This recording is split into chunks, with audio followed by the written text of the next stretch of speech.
A drier day ahead with sunny spells, but it is feeling colder for all of us. I'll have all the details of that and more coming up on Good Morning Britain. Amazing.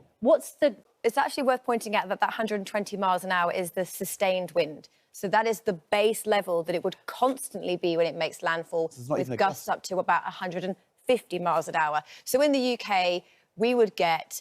We have warnings when we have 70 to 80 mile an hour gusts of wind. 90 is exception in the UK. We'll be across the top of a mountain, probably in Scotland. So we have not experienced wind speeds that strong in the UK ever. No.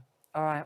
No. So the big thing about this storm is it became supercharged. It went from a tropical storm to a Category 5 in just 10 hours, fuelled by very high ocean temperatures, which a report said were made 200 times more likely because of climate change.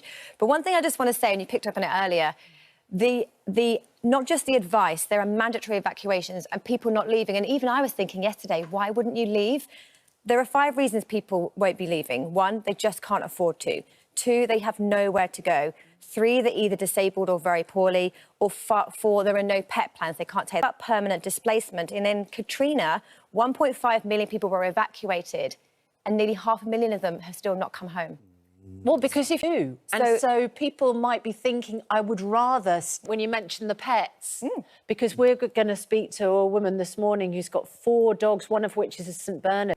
Where you've got to have somewhere to go, you've got to have the right. And it's terrifying. And you were saying yesterday, and it has become true, they've asked people, they actually had a video of a police car with sirens and speakers saying, if you are staying in your homes, write your names on your arms so we can identify you and a phone number for your next of kin. It's amazing. That is happening, and they've asked people to do that. So let me talk you through what has happened. So we know that Hurricane Milton actually sped up as it made landfall, and it made landfall last night in Florida, just south of Tampa Bay at 8:30 last night, which is 1:30 UK time. It made landfall as a Category 3 storm. Now, ahead of it, we had destructive tornadoes. These were record-breaking. We had over 120 tornado warnings in Florida.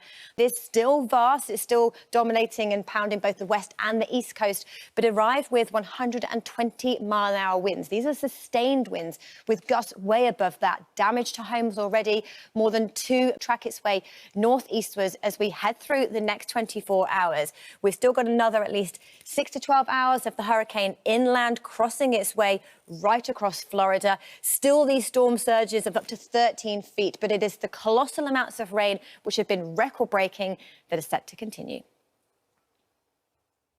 And of course, for us, the big question will be, is it heading towards our shores? It will track across the Florida, it will head into the mid-Atlantic, and it could get swept up by the jet stream into the middle of next week. That is what forecasters are watching now. But for the time being for the UK, it is turning colder. A northerly blast shows temperatures where they should be, 13 to 16, and where they'll be today, between 9 and 13 degrees. So it is a chilly day ahead and a cold start as well. Winds come from the north, from the Arctic, and that is why we've seen this tumble in temperatures, this cold air feeding in from the north. And that is why some of us waking up to a frost first thing this morning, feeling colder for all of us. We still have some showers for central southern areas of England, but clear in the north where we're greeted by gorgeous sunshine, but also a cold, frosty start as well. So initially we have showers for southern areas of England. They will clear away. Then sunshine dominates as we head through the afternoon. Temperature-wise, 8 to 13, feeling so much colder than yesterday, but actually pleasant in the sunshine. It moves into the mid-Atlantic in the middle of next week, and then if the jet stream picks it up, it will head towards our shores, or it could dip south into the mid-continent. So it's not clear at the moment. It's still a long way off, but yeah, we're watching. Good morning to you. It is turning a lot colder. You'll notice that this morning, and you'll especially notice it as we head through the next few days, because temperatures have fallen below average. They've been above average so far this month, and temperatures in the north today around about 9, in London around about 13.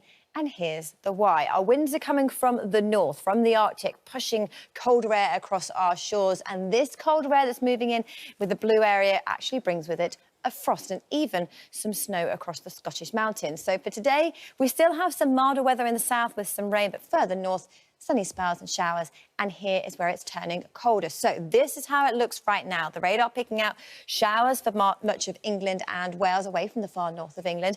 And then for Northern England, Scotland and Northern Ireland, a good-looking start to the day, plenty of sunshine, but boy, is it cold. So waking up to a frost across northern areas first thing this morning, a mild but cloudy start with the showers in the south through the day.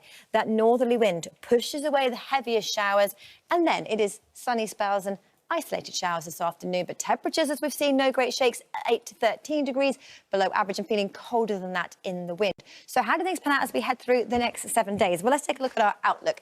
And we look at this to see our trend in the weather across the UK as we head through the next week. So for the north of the UK, first of all, so Scotland, Northern Ireland and Northern England, this white line is temperatures where they should be for the time of year, so our average, and it is cool for the rest of the week into the weekend. The temperatures return to average into next week. Percentage chance of rainfall, how likely we are to see wet weather for the next few days. It is largely dry today and tomorrow with these sunny conditions by day, but frosty conditions by night. Heavy showers and rain on Saturday, but actually fine as we start the week. Fortunes further south for England and Wales as we head through the next 7 days. Bit of a shock to the system, I think. It's been very mild lately, so cool as we head through the rest of the week, milder into next week.